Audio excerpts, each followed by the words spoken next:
கிருபை நிறைந்த இயேசுவின் இனிதான நாமத்தினால் உங்களை வாழ்த்துகிறேன். நம்முடைய ஆவிக்குரிய சிந்தனைக்காக சங்கீதங்களின் புஸ்தகம் 63:3 நான் வாசிக்கிறேன்.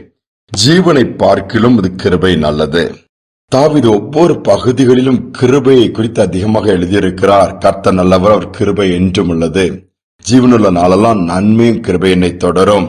அப்படி ஒவ்வொரு காரியங்களிலும் கிருபை குறித்து இந்த இடத்துல எழுதும் போது ஜீவனை காட்டில் அது பெரிதென்று சொல்லுகிறார். ஏனென்றால் நாம் கிருபையை சார்ந்து கொள்ள கற்றுக்கொள்ள வேண்டும்.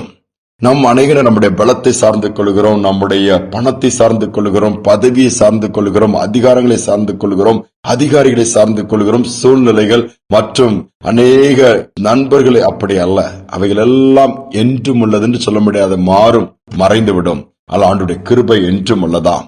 எந்த இடத்துல உங்கள் பிரயாசங்களுக்கு ஃபெயிலியர் ஆயிடுச்சு, தோற்று போயிட்டீங்க, முயற்சி நின்று போயிடுச்சு அல்லது பாதியில நிக்குத ஆரம்பிச்சது அப்படிங்கிற அந்த இடத்துல கர்த்தருடைய கிருபை உண்டாகட்டும் ஜெபம் பண்ணி பாருங்க. அங்க கிருபை உண்டாகிறோம். பாதுகாப்பற்ற சூழ்நிலையில கூட இருக்கீங்களா, ஆண்டவரே உடைய கிருபையை சார்ந்து கொள்கிறேன்னா அவருடைய கிருபை நம்மளை சூழ்ந்து கொள்ளும் பொழுது என்னாகுமா, பாதுகாப்பு உண்டாகிறது. வேதம் அதுதான் சொல்லுது, கர்த்தரை நம்புகிறவர்களோ கிருபை சூழ்ந்து கொள்ளுமா. அப்படிப்பட்ட கிருபை நிறைந்த ஆண்டவர் நம்மோடு கூட இருக்கிறார். செருபாபேலை குறித்து வேதம் சொல்கிறது, எல்லா ஜனங்களும் ஆலயம் கட்டப்பட்ட ஆரம்பித்து பாதியில நிக்குது.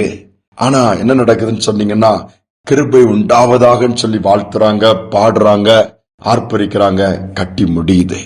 இன்னைக்கு வீடு கட்டுகிற காரியங்கள் பாதியில நிக்கலாம், அல்லது தொழில் பாதியில நிக்கலாம், கடன் பட்டு இருக்கலாம், எழுந்திருக்க முடியாம இருக்கலாம். கிருபை உண்டாகட்டும் சொல்லி பாருங்களா, கர்த்தர் அந்த ஆரம்பித்த காரியங்களை முடிக்க வைப்பார். சத்துருக்கள் விரோதமா எழும்பியிருந்தாங்கன்னா சிதறடிப்பார். ஒரு அருமையான ஊழியக்காரர் ஆண்டவருக்கு உண்மை உத்தமாய் ஊழியம் செய்து வந்தார்.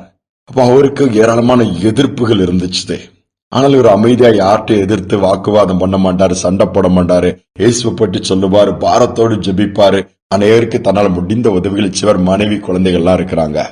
இதை பார்த்த ஒரு கூட்டத்திற்கு பிடிக்கல, இவரை இந்த ஊரை விட்டே துரத்தணும்னு சொல்லி மிரட்டி பார்த்தாங்க, போகல. இவர் தைரியமா ஆண்டவர் நம்பி இருந்ததுனால ஒரு நாள் இவரை காலி பண்ணணும்னு சொல்லி அடியாட்களை செட் பண்ணி அனுப்பிட்டாரு. அந்த மனுஷன் அனுப்பின உடனே இந்த ஊழியக்காரருக்கு ஒண்ணுமே தெரியாது. திடீர்னு பார்த்தா வீட்டை சுற்றி அடியாட்கள் வந்து கதவை தட்டிட்டு உடைச்சிட்டு உள்ள வந்து வெளியே வாண்டுக்கு எல்லாம் பயங்கரமான ஆயுதங்களை வச்சுட்டு நிக்கிறாங்க. என்ன செய்யறன்னு தெரியல. உடனே ஆண்டவரே நாங்க என்ன பண்ணுவோம், இந்த நேரத்துல எங்க போய் உதவி, கதவை அடிக்கிறதெல்லாம் உடைச்சிட்டு உள்ள வந்துருவாங்க பொழுக்கும் போது அப்படி ஒரு குட்டி குழந்தை முழங்கால் படிட்டு சோம் பண்ணிச்சு. அந்த நேரத்துல ஏசப்பா உடைய கிருபை ஜீவனை பார்க்கலும் பெருசுன்னு சொல்லி பைபிள்ல படிச்சிருக்கிறேன். அப்பா உடைய கிருபை வழங்கட்டும், எங்க ஜீவனை காட்டிலும் கிருபை பெருசுப்பா, எங்களை பாதுகாத்துக் கொள்ளணும். ஒரு சின்ன ஜபம் தான் அந்த சின்ன பையன் பண்ணான. என்ன நடந்தான் தெரியுமா, திடீரென்று அந்த திருநாய்க்கள் நிறைய ஓடி வந்துச்சான் கூட்டமா. ஒரு 10 காணம் வந்து இவங்க மேல சீறி பாய்ந்து கடிச்சு குதற ஆரம்பிச்சிருச்சு. உயிர் தப்புனா போதுண்டு அத்தனை பேரும் ஆயுதம் அதெல்லாம் போட்டு ஓடி போயிட்டாங்களாம். சில நேரம் நம்மளே திருநாய் பார்ப்போம், கூட்டமா சும்மா அலையுது அப்படின்னு சொல்லி பார்ப்போம். பாருங்க, அந்த திருநாயை கூட ஆண்டவர் பயன்படுத்த ஆரம்பிச்சிட்டாரு. தன் பிள்ளைக்கு விரோதமா எழும்புகிற கூட்டத்தை துரத்துறதுக்கு திருநாயை கூட என் தேவன் பயன்படுத்தினது அந்த இடத்துல பார்க்க முடிந்தது. யோசித்து பாருங்க, இதான் காட்ஸ் டூயிங். ஆண்டோடைய கிரியைகள். விரோதமா எழும்பி இருக்கிறாங்க, யாருமே உங்களுக்கு இல்லையா பரிந்து பேசுவதற்கு, வழக்காடுவதற்கு, உங்களுக்காக யுத்தம் பண்ணுவதற்கு, காரியங்களை செய்வதற்கு கர்த்தர் இருக்கிறார். அவருடைய கிருபை இருக்கிறது. இந்த கிருபையை சார்ந்து கொள்வோமா? ஜெபிப்புமான்மின் தகப்பனே, இக்கிருபை நிறைந்த தேவனா இருக்கிறீங்க. கிருபையின்படி இறங்குகிற ஆண்டவரா இருப்பதற்காக ஸ்தோத்திரம். எந்தெந்த பிள்ளைகள் இந்த காலை நேரத்தில் நம்முடைய கிருபை கேட்கிறாங்களோ அந்த கிருபையை கொடுங்கப்பா.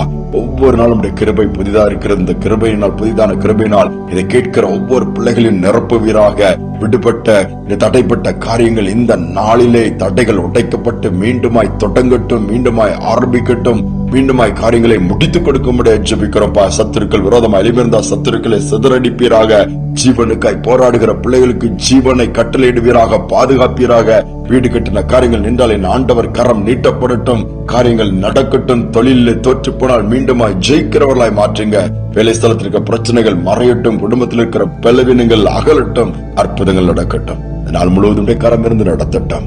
கிருபை போதுமானதாக இருக்கட்டும். துதிகனமை ஏற்றுக்கொள்ளும் மீட்பரேசு நாமத்தில் வேண்டிக் கொள்கிற நல்ல பிதாவே, ஆமேன், ஆமேன். கர்த்தருடைய கிருபையை சார்ந்து கொள்வோம்.